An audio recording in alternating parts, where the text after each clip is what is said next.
Hello guys, good morning. গলা শুনে বুঝতে পারছো খুব সর্দি অবস্থা খারাপ আছে।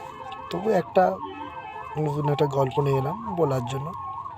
গল্পটা হলো, একটা গ্রামে একটা বয়স্ক দুজন, একটা বয়স্ক বুড়ি আর একটা বয়স্ক বুড়ো আছে। এবার তারা পরিবার দুজনেই আছে, আর কেউ নেই।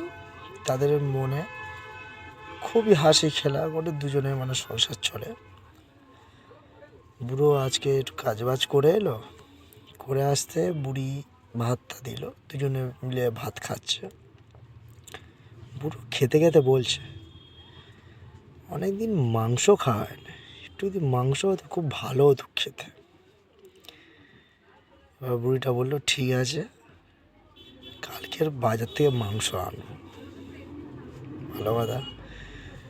বুড়িটা কালকে সকালে বাজার থেকে মাংস আনলো।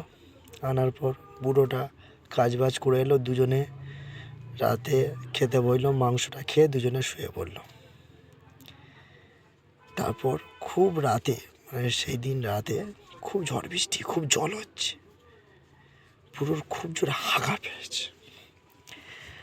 হাঁকা পেতে বুড়ো কী করবে, যা করে মাথায় কিছু একটা দিয়ে, কল আছে কিছুটা দূরে গিয়ে, একটা টাইম কল, টিপ কল মতো আছে, তার নিচে গিয়ে হেগে চলে এসেছে।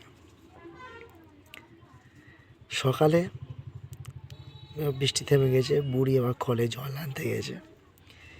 জল আনতে যেতে দেখে বুড়ি যে কলের ধারে অনেকগুলো মাংস পড়ে আছে। বুড়ি যায় না, মাংস পড়ে আছে, মাংস পেয়েছি, চলো ঘরে গিয়ে রান্না করি। রান্না বান্না করেছে। বুড়ো আবার কাজে থেকে বাড়ি ছিল। বুড়ো জিজ্ঞেস করলো, এই যে আজকে কী রান্না হয়েছে? বুড়ি বললো, আজকে মাংস হয়েছে। বললো, মাংস কোথায় পেলে? বলা আছে, জানো, খুব ভালো একটা জিনিস হয়েছে। কলের ধারে সকালে জল আনতে গেছি, আর দিয়ে কলের অনেক মাংস পড়ে আছে। বলে, মাংস পড়ে আছে? আরে কালকে রাতে আমার হাগা পেয়েছিলো, হেগে এসেছিলাম, সেই মাংসগুলো মনে হয়। তাহলে কি বুঝলে, মাংস ধুয়েও মাংসগুলো কষ্ট পড়ে আছে, আর দিয়ে কলেজে অনেক আছে। আরে কালকে রাতে আমার হাগা পেয়েছিলো, হেগে এসেছিলাম, সেই মাংসগুলো মনে হয়। তাহলে কি বুঝলে, মাংস ধুয়েও মাংসগুলো কষ্ট পড়ে আছে।